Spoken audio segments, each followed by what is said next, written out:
Support WrestleTalk! Give us a subscribe. Hello and welcome to WrestleTalk's Best of 2017 So Far Awards. This is Luke Owen, I'm Ollie Davis, and today we are counting down the top 5 of our final category. Probably the most fun category, the worst things in wrestling in 2017 so far. Thousands upon thousands of you have voted, and we've collated that information into the popular top 5, and we're going to be going through our personal top 5s as well, both Luke, and I think he said both Ollie and Luke. Third person, I'm going into rock mode. So, at number 5 in the popular vote of worst things in wrestling in 2017 so far, we have the House of Horrors match from Payback 2017. And what a horror it was. Yeah. I mean, So to go to pump for this, I didn't mind it. I thought their WrestleMania match was worse. As I said, I think when we did the review, it was simultaneously the best and worst thing I've ever seen in WWE. Like, as soon as that tractor went past him with no one riding it, I was like, oh, no, there's a lawnmower, wasn't it? The lawnmower went past with no one riding it. I was like, well, this is the best thing I've ever seen. But then it just became very repetitive. And, like, it was a failure. Like, really, I think... I don't know what WWE had in mind, but what they put out, it just didn't work. The live crowd booed it. It was naff from the start because the announcer said, like, it's now time for the House of Horrors match, which will end in the arena. I'm like, okay, cool. So what we're about to watch here doesn't matter. It was interesting to see how people get to the stadium sometimes, though, isn't it? Yeah, from a completely Pre-match different state. rituals. A different state at a different time of the day. Yeah, it was filmed the previous Monday on Raw. It started off in sort of a haunted cabin, I guess. Again, WWE getting Bray Wyatt's character wrong. He's a cult leader, not an Undertaker supernatural figure. And then Bray Wyatt beat up Randy Orton enough, including dropping a fridge on him. And then Bray Wyatt took the limo 1,000 or so miles to get to San Jose, I think it was in. Yes, because that's where Bayley lost the title as well. Yeah, for the actual Payback match, the final part of the match. And then Randy Orton lost because Jinder Mahal interfered. It was bad. Very, very bad. Well done. Well done. Good job, guys. Good voting for a bad thing. What a way to end a feud as well. Which was it's weird because the Viper in the Family storyline was voted for, rightly so, because it was so, largely very, very good, as one of the best storyline / feuds in wrestling of 2017 so far. But this was the final payoff, and not a good way to end it. No. Number 4 You're is... standing on my... am I? I'm sorry. Don't. Number 4 is Mauro Ranallo no longer working on Smackdown. Yeah, I mean, he has been missed. Really, he really has been. Like, I like Tom Phillips, but yeah, I've really missed Mauro's commentary. Yeah, he really does bring something new and different, just from a stylistic. He doesn't sound like anyone else either. Like sometimes, if you line up Tom Phillips, Byron Saxton, David Otunga, I could forget who's speaking. They are all robots who have just been programmed in with the lines that they need to hit. Like JBL and Booker T and Corey Graves, I would argue, are really the only commentators who have any form of... But they're colour commentators. Yeah, they're the only ones who have any form of character. Like Jim Ross had a character. And Jerry had a character. Nigel McGuinness is probably, is the best thing in NXT because Tom Phillips and Percy Watson are just robots with pre-programmed things to say. Whereas Nigel McGuinness kind of helps people get over by actually giving colour commentary. Yeah. And so it's the commentary on WWE is not great, and it really does miss Mauro, and especially with the way that he did leave and the circumstances that he left upon. We talked about it quite a lot on the Wrestle Rambles. There are definitely two sides to take it. You can either side with Mauro and hate against bullies, which I personally believe is the right thing to do, or you can tell him to man up, which I think is an idiotic response. So Luke's saying you can take either side, but he won't agree with you if you're on one of those sides. Very diplomatically. I think... I'm such a Tory. It's the Mauro Ranallo not being on SmackDown is, of course, a bad thing, but it's the larger issue of how he not lost his job, but how he no longer wants to work there. And that is a corporate culture of what seems an alleged corporate culture of bullying. And they bullied someone with quite public well-known mental health issues, Yeah. which is... It's never a good thing. No. No. Number 3. Let's get back to laughing at things. Yeah, WWE ignoring the 30-day title defense rule for Brock Lesnar, where Brock Lesnar disappeared for several months after winning the Universal title at WrestleMania 33 from Goldberg. Yeah, okay, so I'm amazed this is on the top 5 list, but only personally because it doesn't bug me. Like, I know it really, really irks a lot of our viewers, and that's fair enough. I'm not going to say that you're wrong. But, I mean, it doesn't bother me in the slightest that Lesnar's not defended in 30 days. It bothers me in the sense of that it's bad storytelling, and because like they took the title off Naomi because she wasn't going to be able to defend in 30 days or some nonsense, and they've done it like in the past with it. But, like, it's wrestling. Sometimes they just choose to ignore these things. And I've always felt that with Lesnar, it's different rules apply to him because he's not there every week. So he doesn't. The 30-day title defense doesn't really affect him. That was my personal thing on it. I think this is symptomatic of a larger issue, which is people are annoyed that your A show, Raw, their words, not ours, of course, doesn't have a top champion. And there's been nothing to explain that. Like, no one said, oh, Brock isn't here because so-and-so. You could have made a story about this. We spoke about it on an earlier episode. Yeah. Go to Brock's house, pay him an extra 100 gazillion quid, whatever his rate is, and film a few skits where he's maybe working out, where maybe WWE officials come to approach him. Hey, do you want to turn up on Raw next week? He F5s them. There's a pile of just WWE officials in the corner. Yeah. Previous people have tried to get him to come back. There are things that you could do with Lesnar and with Heyman. Like, you've got Heyman as a mouthpiece. Heyman's not on the same contract as Brock. Heyman could show up whenever he wants. Although I don't want to see just because that's what happened leading up to WrestleMania. It was just like Heyman appearing every week with no Brock. Yeah. So also someone said in the comments they clarified this rule, and that is you are stripped of the title if you're not fit to defend the title in 30 days. The rule is. So that's why it was taken away from Naomi, because Naomi was genuinely injured. She couldn't fight. She couldn't actually defend it. Whereas Brock Lesnar could defend it because he was fit. He just didn't. He just chooses not to. But then what's the point of having that rule if a champion is injured? They would take the title off you anyway. Yeah. So it doesn't really work. They've released a rule book apparently. I'm sure that will not clear things up. It is as well because this was hilarious actually. So it now says that closed fists are fine, which it means that previously they weren't, which means that Roman Reigns has been breaking the rules of doing the Superman punch, as has Big Show with his finisher. But then on Extreme Rules, the commentators kept having a pop at Dean Ambrose because he was using closed fists. And they were like, Dean, you're going to get yourself disqualified. Like, you just released a rule book that said it was fine. Hey, man, consistency's tough. Keeping everything in order is hard. It is hard work. And people don't care about it. People who watch wrestling are idiots. We don't need to bother with that. Yada, yada, yada. WWE backstage talk. For me, personally, the 30-day title defense doesn't really irk me. But it's only because I think that Brock is brilliant and he can do whatever he wants. It doesn't irk me, but I think it's symptomatic of a storytelling issue where it should have been at least explained. And that there's wasted potential there. There's so many fun things you could have done with an absentee champion because he's too big. Yeah. He's big money Brock Lesnar. Don't give him that name. I agree. Number 2 in the popular vote, which really is an issue. Repetitive matches week after week on Raw.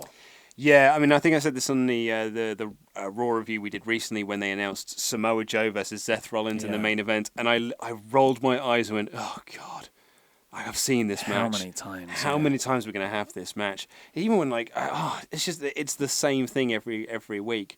And it's funny, like, in yesterday's video, we were talking about how Raw's doing all these great, angles and stuff in these segments and stuff, which SmackDown aren't doing.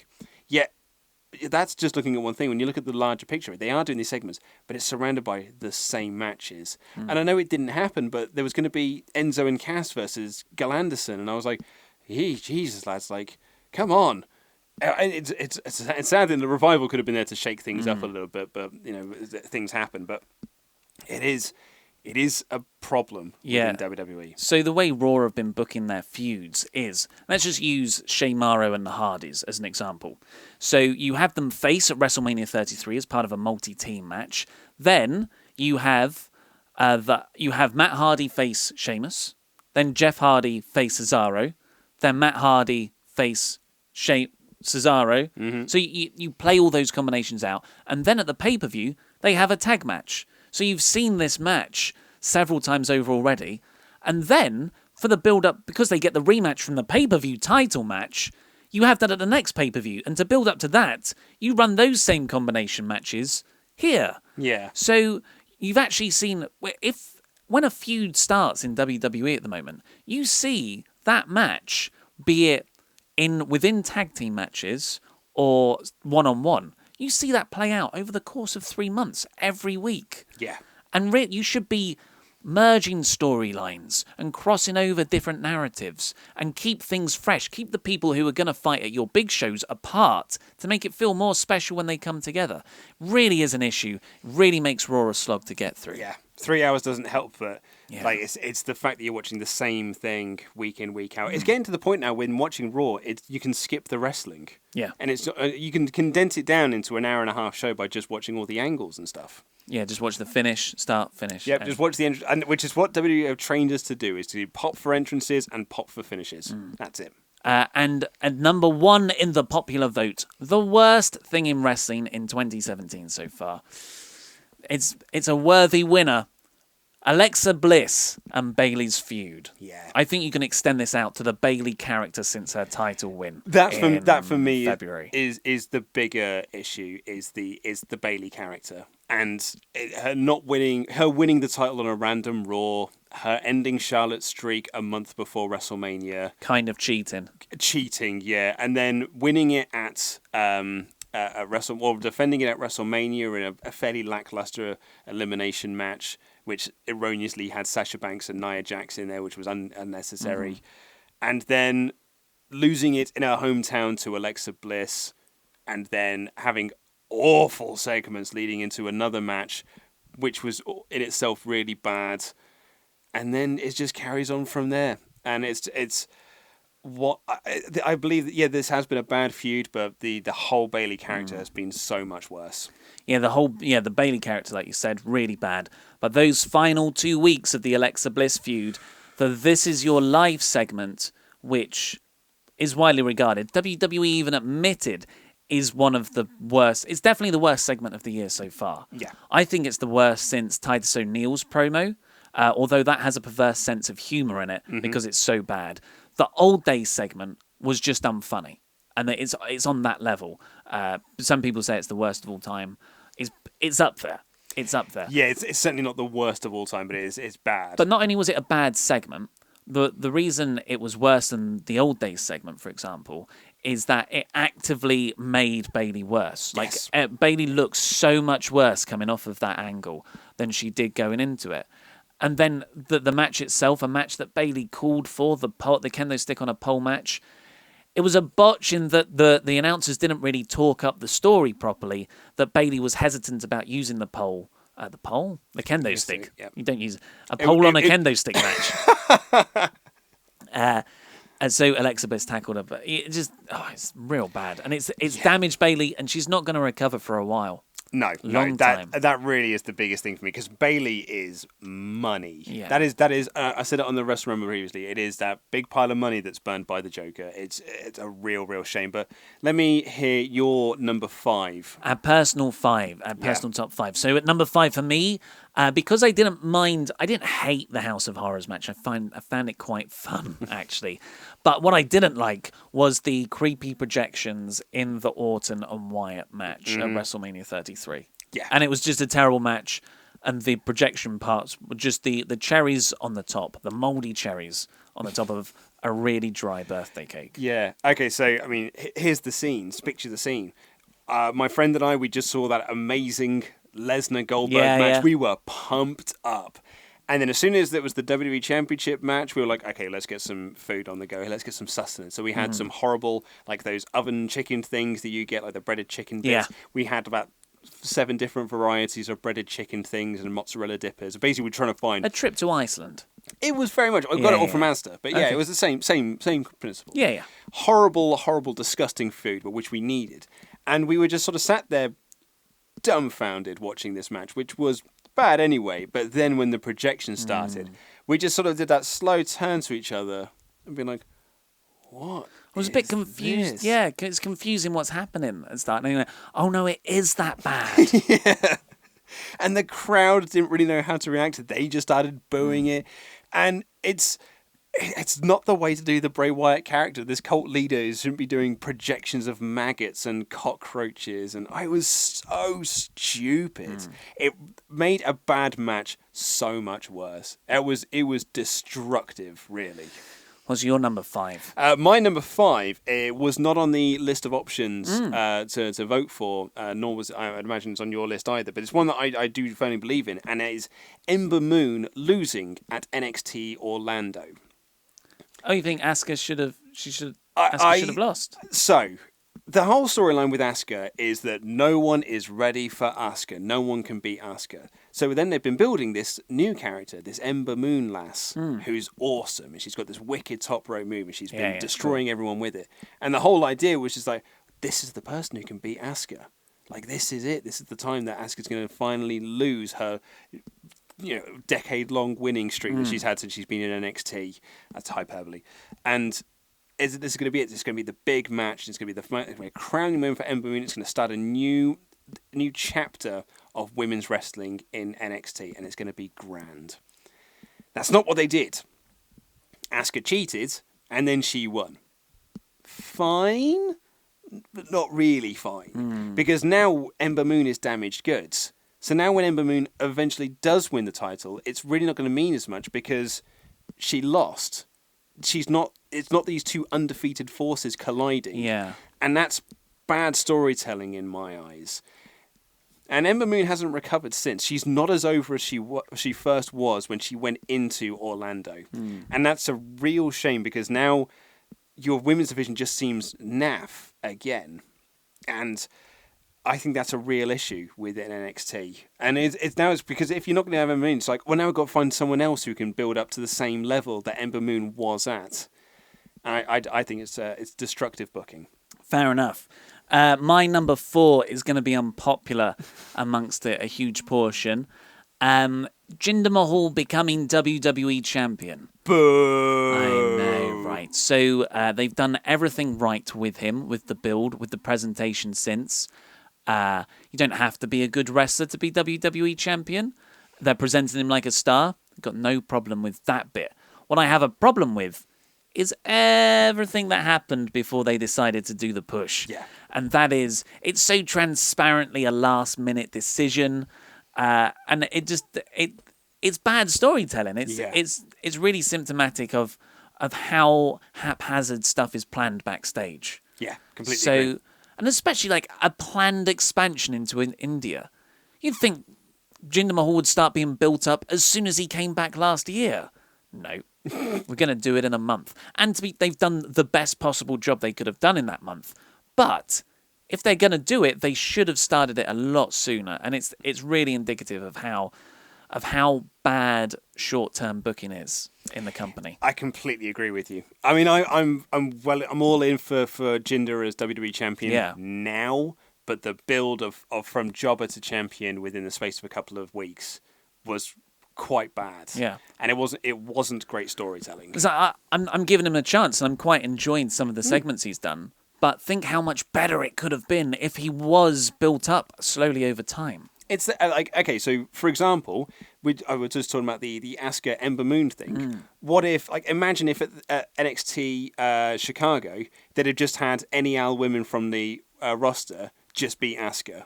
Yeah. I was like, well, where did she come from? This doesn't work. That's not a great way. It's shocking. Yeah, I am surprised, but that's not a way to get this character over, nor does it help Asuka. In the same way that Jinder winning didn't help Randy Orton, who just won the title at WrestleMania, and it doesn't really help Jinder either. But the stuff they've done since has been better. What's your number 4, Luke? My number 4, we've already talked about it. It's the booking of Bayley in 2017. Is that not higher for you? It really should be, but there are other things that I wanted to put above it. Okay. But yeah, I'm annoyed at myself actually that it's not higher. You're right, but yeah, the booking of Bayley in 2017 has been bad. Shocking, yeah. Is there time to turn it around? Is she now damaged goods? Oh, I don't know. Well, my number 3 is Hot tag, it's the Bayley character and the Alexa Bliss feud as well, yeah. Yeah. So that is bad. What about you for number 3? My number 3 is the House of Horrors. Okay. Okay, so... Rather than the WrestleMania 33 projections. I hated the Bray Randy feud. Starting from this year, I just felt it was really... I felt that it made SmackDown bad because SmackDown was on such a roll and it had some really great it was not an undercard feud because that makes it sound like it's lower tier, but it wasn't the main event picture. And as soon as it became the main event picture, SmackDown became so much less interesting. Yeah, and I think SmackDown has now become, it's ever since that Randy and Bray made as soon as they made that about the championship, guys like AJ Styles, guys like not Dean Ambrose now, but like Kevin Owens, your Shinsuke Nakamura's, your Baron Corbin's, this and the other, they now all just feel like IC title guys. Yeah. Or US title guys as it would be on SmackDown. Whereas Randy and Jinder, that's your top guys, your big muscly beefcake dudes. And it's not my scene. And so and that stems from this feud. So that's why it's high up on the list for me. The House of Horrors was bad. And because the crowd just were not into it, it was booed out the building. I just thought it was dumb and just really bad. I believe that WrestleCrap they give out their worst of the year at the end of the year. Last year it was WrestleMania as a whole was their WrestleCrap award. They've already given this year's award away. No way. To the House of Horrors. Yeah, they've just said it goes, nothing will be this bad in 2017. It's like Dave Meltzer the morning of NXT TakeOver Chicago. Call the match off. Call the night off now. Call it off. Dan and Tyler Bate have stolen the show. What is your number 2? My number 2, just because it really is a structural problem on Raw, really bad, and SmackDown, and that's the repetitive matches week after week. It's not the way to tell stories, and it's harming how long their stories can play out for. Yeah, I've got to agree with you. My this is hilarious. My number 2 is the WrestleMania match between Bray Wyatt and Randy Orton. Right. Oh, so that was still on there. They have doubled into my top 5 done. this year, and it's a systematic thing. But as a moment of WrestleMania, it was just dumb, and it made a bad match worse. And you put it completely right then when you said it was rotten cherries on an already bad ice cream. So my number 1. Oh, the number 1. What is it? What is it? Well, it's just... What is the worst thing in wrestling in 2017? It's not comically bad. It's really sad and depressing. And that's Mauro Ranallo, a man who's publicly admitted that he suffers from bipolar disorder. Biopular, as my friend once called it. Biopular. Has gotten to a point, because of the way WWE allegedly is backstage, where he can't work in his dream job anymore. And not only is he robbed of that, quite selfishly, we are also robbed of his fantastic commentary. So I think that's just a horrible state of affairs for WWE and shows the more vile side of their company. I think that's by far, everything else is just wrestling stuff, fake wrestling stuff. This is a human tragedy. And number 1 for me. And I have to agree with you. When I was doing my list, I wanted to just focus on the wrestling as the predetermined sports of wrestling. I didn't want to try and focus on the real world stuff. But if I was to do the real world stuff, absolutely, it's got to be Mauro. Is that your number 1 No, too? it's not my number 1. I have a different number 1 to you. Do tell. I have a different number 1 to you. I have a different number 1 to the popular vote as well. Whoa! I'm excited. And that is Josh Matthews good on commentary. And, TNA had to win something. And his feud with Jeremy Borash. Sure. And as a further point to that, Impact as a whole making that the focal point of their shows. Because there is no one worse on commentary than Josh Matthews. Not according to Josh Matthews. He is bad at his job. He has got an annoying voice. He has got annoying opinions. He's not a good babyface commentator. He's a even worse heel commentator. I'm not even the biggest fan of Jeremy Borash as a commentator, really, but those two just bickering back and forth. So I mentioned a couple of videos ago, that I've recently restarted watching Impact Wrestling because it's now on Spike TV here in the UK. So here I am. I'm watching Spike TV. I'm watching Impact. I'm starting it. They had this awesome video package to open up this show, which was building up this new version of LAX and then running rough shows. LAX. What I really like about Impact actually is that the opening of each show is like a recap of last week's show in this wicked like video package style thing. It's like, here's what you missed last week. Now and this is what it's building to this week. And it was building to LAX versus Decay and a street fight. And I was like, I'm so pumped for this match now. This looks like it's going to be awesome. And then the first thing I see is Josh Matthews cutting a promo on Jeremy Borash. And I nearly turned it off because I was like, I can't listen to this man. I cannot listen to his awful promos and his nasally, whiny, badly written garbage that he's been given. And I feel bad for him, really. Because partly this is not his fault. He's been given this character and he's trying to do it the best he can. But the worst thing about it is that not a line can go by without him talking about Jeremy Borash. So now, no one's focusing on the wrestling. So there are people having these matches in the ring. You might have like Andrew Everett versus Trevor Lee versus Low-Ki in the match, and they're having this wicked little X Division match. But you've got Josh Matthews going like, what a stooge Jeremy Borash is. What a fat idiot Jeremy Borash is. I hate that man. I'm glad he's not out here. I'm Josh Matthews, and I'm great. What an idiot. And I'm like, dude, shut up. Just shut up. Stop talking about it. It's winding me up. He makes me not want to watch the show. And that is not what Impact needs right now. And it's building up. And they're building up to this match now at Slammiversary, where it's Jeremy Borash and Joseph Park versus Josh Matthews and Scott Steiner of all people. And I felt really, actually a bit sad. And this is not really Impact's fault. It kind of is, because they are now the Poison Chalice. But when Scott Steiner made his return to Impact Wrestling, he came down, the crowd were silent. No one reacted for a star, in theory, like Scott Steiner, because it's just full of tourists who don't watch wrestling and don't know who Scott Steiner is. And it was just sad to see Scott Steiner waddle down to the ring to crickets, while Josh Matthews is screaming like how great Scott Steiner is, and Jeremy Borash and Joseph Parker trying to be afraid of him. It's just a bit sad.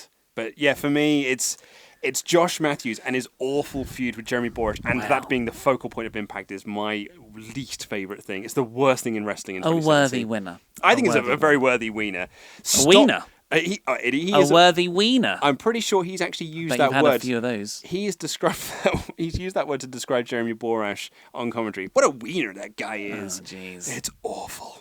I can't wait for that feud to be over. Well, that's all we've got time for. That's our last category of the Best of 2017 So Far Awards. I will be back, hopefully, tomorrow from Glastonbury. I will be hungover and sunburnt and all various other things. Probably still a little bit dirty, because it is a muddy, muddy festival.